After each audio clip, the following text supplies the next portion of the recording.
up having the time of our fucking lives, and that shit is crazy. But back to Lil Baby. I'm sorry, I got off track.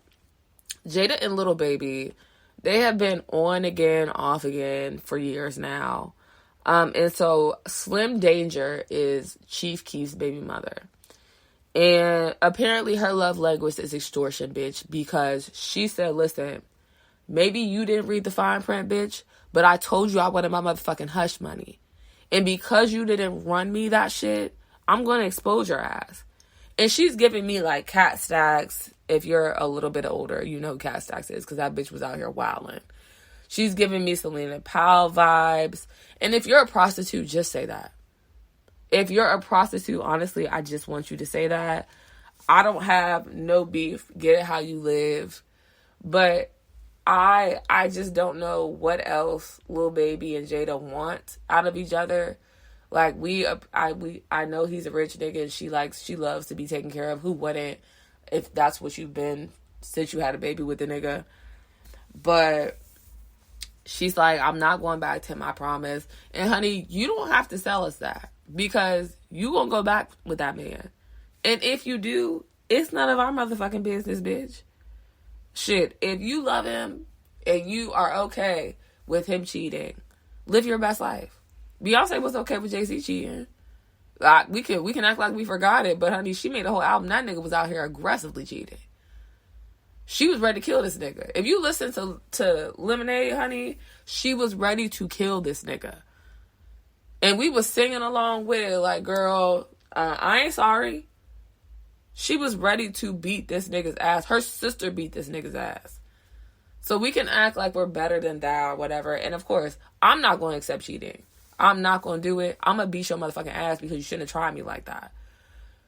But if that's what you want to deal with, shit, you ain't got to get on the gram and tell us that you promise you're not going back ever again in your life. You're done with it. It's over. You ain't got to tell us that. If you want to be in that situation, honey, I'm not mad at you. I don't judge. Because it's been plenty of bitches in history who have gone back to a nigga who cheated, and they say they're living their best life now. And he could still be cheating. I'm not sure. But it is what it is. But in other news, hairstylist Jonathan Wright, he got into an altercation with Milan Christopher, who was formerly on Love and Hip Hop, and Milan Christopher's brother. And there was a clip that came out where Jonathan was running at the brother with a metal chair, and he said, "Come here, ho." And honestly, he yelled, "Come here, ho." And the chair was behind his head, bitch, and cocked back, "I'm about to bust your head to the white meat" action. And honestly, anybody running at you WWE style yelling, "Come here, ho," that chair is gonna fucking connect. And your head about to be seconds from leaking. And I've never been ran at with a chair in my life. Because honestly, I'm really not into ghetto brawls. But the times that I've seen a steel cage match on WWE, the devil is a lie, honey. I'm not about to be running from a nigga with a chair. Even the one time I've seen a chair, I was in Richmond at Cotton Club, bitch. And somebody smoothed through a chair it was like a brawl with Pretty Ricky. Somebody threw a chair. I feel like somebody threw the DJ equipment. It was just chaos. Niggas were screaming. It was madness. I've never been in a situation. I think a bitch got hit in her head with a chair. I've never wanted to be that girl. Never wanted it. I get that niggas be fighting, but what you're not about to do is hit me with a fucking metal chair. I was like, hey. And he commented on the clip like, "Bitch, I did it the right way." So you've been fighting all your life. You literally are, you're an official in combat. Listen, it's a lot of things I can do. Being in a ghetto extravaganza like that, I can't.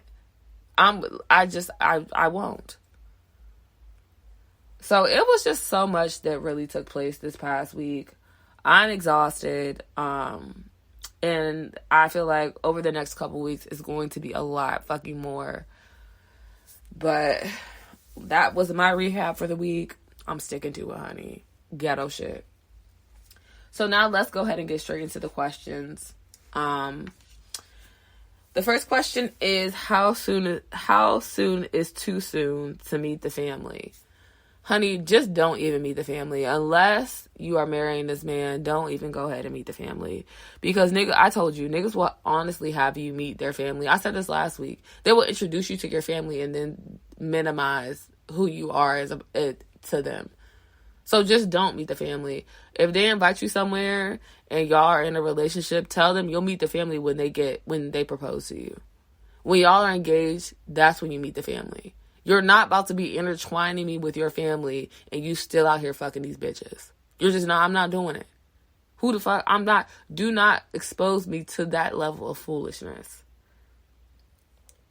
The next question is, do you cuddle after sex? It depends on your relationship with somebody. It's niggas who I've literally had sex with and we don't do all that cuddling shit. Bro, you can head on home. Like, we don't have to do all that. Like, I'm just not into it. I feel like if I know you like that and we have a relationship or we're forming a relationship, yeah, we can cuddle. Honestly, I cannot stand when a man says cuddle and he does not know me. Like, I can't wait to cuddle. Like, it just gives me just childish. I don't like it. I don't know why, but you might like it. I don't know. Okay, if a man said he's been with a man before, would you care? Why did y'all ask me this? Absolutely would care. No, I'm not about to be with you if you've been with a man. Live your best life. Listen, one thing I can say, let people know this from the jump so that they will have the option to be like, okay, I will deal with that, or okay, I won't. Don't spring no shit like this on somebody. Y'all might think, everybody thinks, oh, it's a free world, it's a progressive world, and it is a progressive world. But give people the option to choose. That's the only time I've ever had beef with people is when they do something and I don't have the option to choose. Like, give me that option. Respect me enough to make sure that option is still available to me to be like yes or no. And that goes for a lot of different things. Make sure I'm informed so I have the option to choose. That's it. But that's the last question. I do want to give a shout out to a man who wasted my motherfucking time. Rel, if you're listening to this goddamn podcast, boy, fuck you. You wasted my motherfucking time. Don't call me. Don't text me. Eat a dick and go to hell. I hope you have a fucking terrible week and you're a bitch. Anyways, that concludes this episode. Shout out to my mother who I know is listening. I'm so sorry that it's been a little bit ratchet on this podcast, girl. But love you. Thank you for tuning in every week. And yeah, this is the 4th episode, and I will catch you niggas next week.